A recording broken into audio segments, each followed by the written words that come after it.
Hello, Afribeauty world.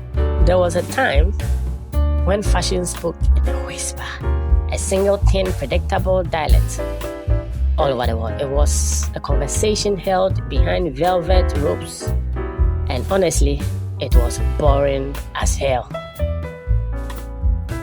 Afribeauty world. And then we showed up and showed out with our laughter that sounds like drums, with our hips that don't lie, they make declarations, with skin that holds every sunset God ever created. We didn't ask to join their little chat. Now we crashed the party, brought our own speakers, our own atompan drums, cooked our own jollof pap with braai on the side and chapatis to go on the corner, and change the entire conversation forever. Afribeauty world, please strap in, because today is not just a video, it is a vindication. We are talking about African curves and black beauties that didn't just enter the fashion charts.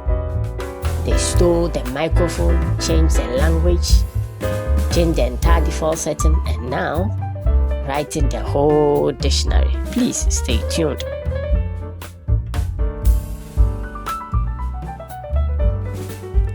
Afribeauty world, let's rewind the tape real quick, alright? A little history. Remember the rules? Dark skin shouldn't wear bright colors. Those were the 90s, 80s, 70s rules. Don't even talk about the 60s. I'm talking just 20 years ago, 20, 30 years ago. Our neon yellow dresses said, "Watch us. Curvy girls should avoid horizontal stripes."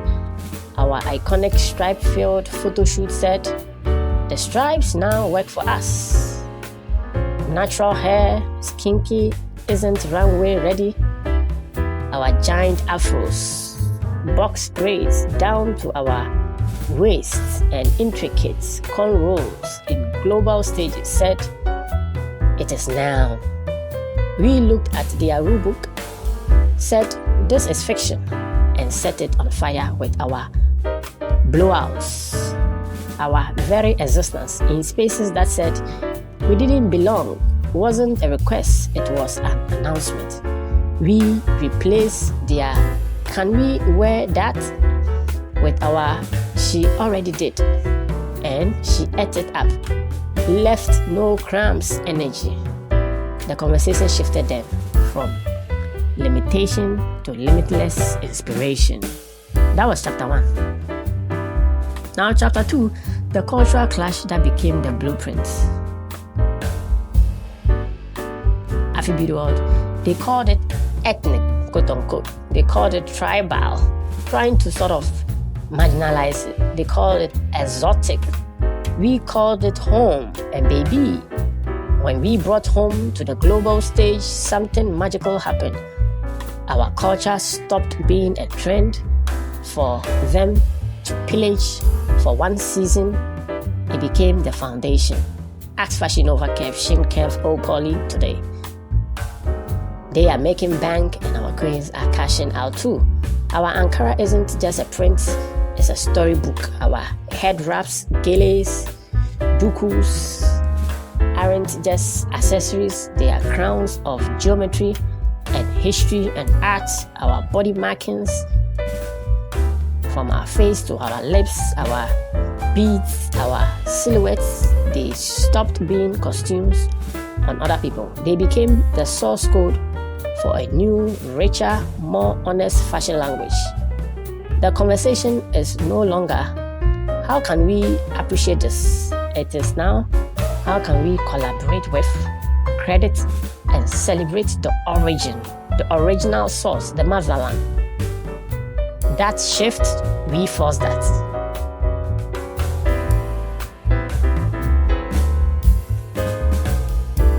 Afribeauty world, as we continue to the body politics evolution in chapter 3 of this breakdown, deep dive, owning the narrative. Please leave us a big like on this video, because this This must go viral. This must go viral and trend. This educational entertaining piece, you must take notes. Send it to your friend in Kenya. Send it to your friend in Southern Africa, in Namibia. Send it to your West African friends. Send it to your friend in Cairo. Send it to your friends in Morocco and your friends in Central Africa. People always forget Sudan, Chad, Equatorial Guinea, Gabon. Send it to all your friends. Even send it to your friends in Norway, in the Netherlands, in Chile, in Fiji. Send it to your friends in Suriname, Guyana, Trinidad and Tobago, even Venezuela. Send it to your friends in Texas, to New York, to Ohio, to Chicago. Send it to your friends in the UK, Paris. Send it to your friends in Seoul, Korea, in Japan, all over the world. Don't forget to send it to your friends in the Ulaanbaatar, Mongolia. Just took you around the world, okay? Because this video is a global truth. A global truth. Here we were really we flipped the script. Fashion used to speak about the ideal body in hushed, guilty tones. It was a conversation of flaws, quote unquote, to hide. We grabbed that narrative by its scrawny neck and said, release it. Our curves, the full hips, the soft bellies, the thick thighs, proud thick thighs, from slim thick to plus size, the strong backs that carry generations are not apologies. They are architecture, the blueprint. They are evidence of a life well lived. We started posting the unretouched, unfiltered, unbordered reality. The stretch marks that look like lightning maps of our growth. We showed them, we brought it out. The cellulite that dances in certain light, we celebrated it proudly, unapologetically. We changed the conversation from how to hide to how to flaunt. Very important. The curves were no longer something to hide or make demure. Now we owned it proudly and flaunted it. Strutting the streets of Kampala. Now we have social media. One flip, you are there, we are there on your FYPs, For You pages, Explore pages. Black curvy queens dominate in curvy fashion and style, confidently taking up space without apology, just being themselves. From body goals, meaning one specific body, to now, my body with all its unique history is the goal. Very powerful. We introduce words like soft life, main character energy, and aura into the fashion lexicon. It's no longer just about the clothes on the body, it's about the irresistible, powerful force wearing them. Afribeauty world, please leave us a big like on this video. We need 5,000 likes on this video. Listen, they were slow to give us seats at their table. So, in the digital age, since about 2005, we built our own damn internet, and we built it on our image. We didn't wait for Vogue to crown us. We became our own editors, photographers, stylists, and critics on Instagram, TikTok, and YouTube. It started with our video vixens, from the 50 Cent videos all the way to the Fat Joe videos, and then dominating the covers of Ebony in the 2000s, 2010s, and the changing videos. I like the way you did that right there. You remember those Nelly videos, ATL videos, and then boom, social media came. Instagram came, photos, thousands of likes after each post by our queens. Then TikTok and Facebook came along. Now they are big influencers and brand ambassadors. Fashion Nova Kev, Pretty Little Thing, Old Polly, Shin Kev, you name them. The conversation is now democratized, global, and 24/7. From Kyoto to Miami to Mpumalanga to Dakar. A girl in Accra creates a hashtag Ankara Remix Challenge And by sundown, a girl in Atlanta, in Lawrenceville, is stretching and stitching it.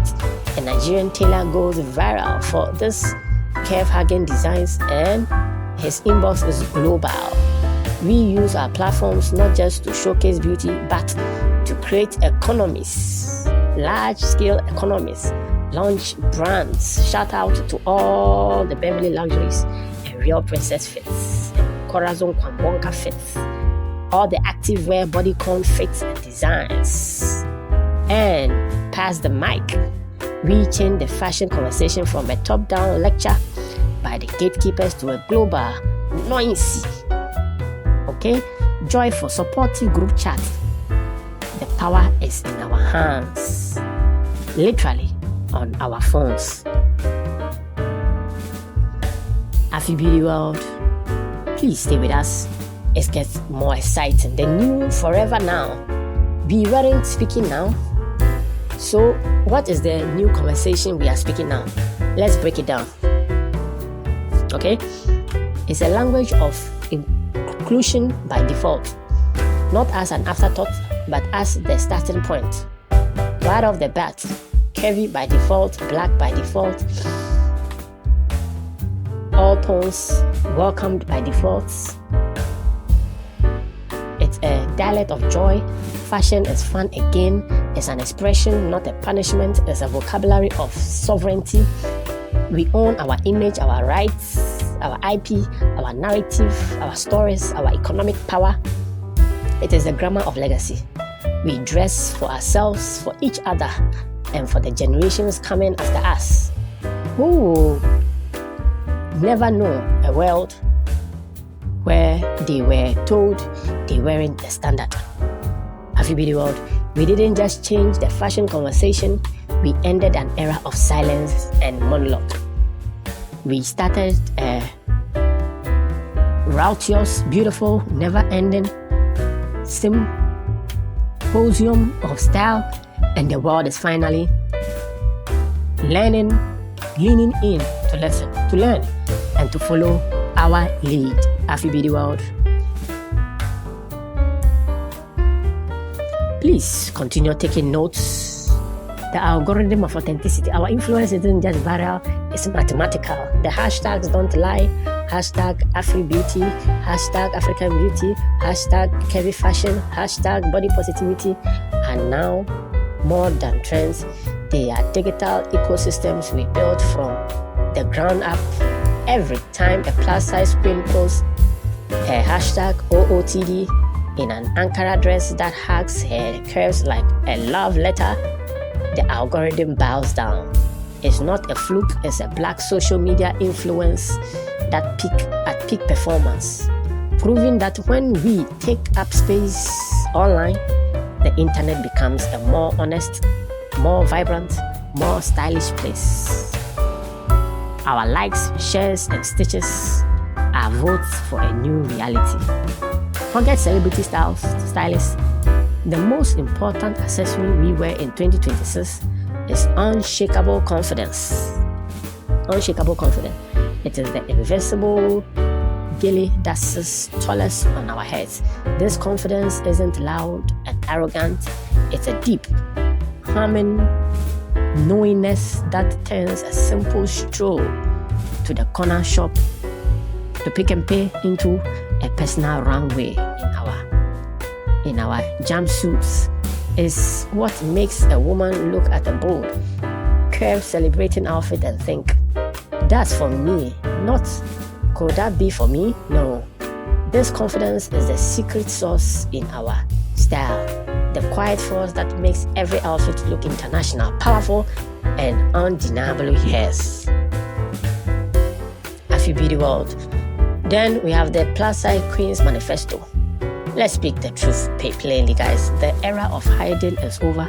Plus size queens are not waiting for permission to shine. We are drafting the invitation list to our own coronation. Our body positivity is a radical act of self-sovereignty.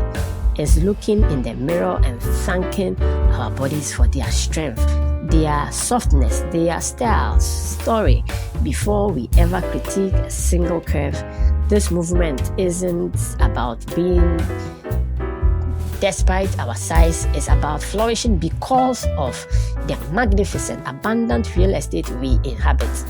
We are redefining luxury. It's not the size of the garment, but the grandness of the spirit wearing it.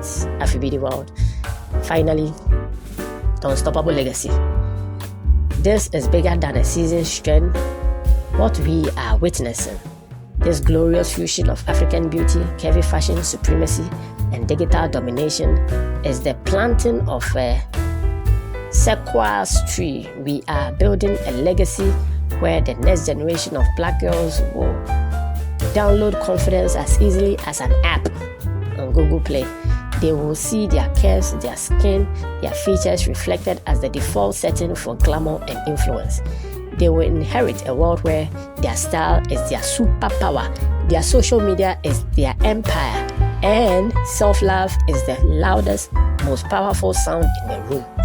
The revolution is not only televised, it's created, posted, shared, and absolutely unstoppable. Afribeauty world, please stay tuned.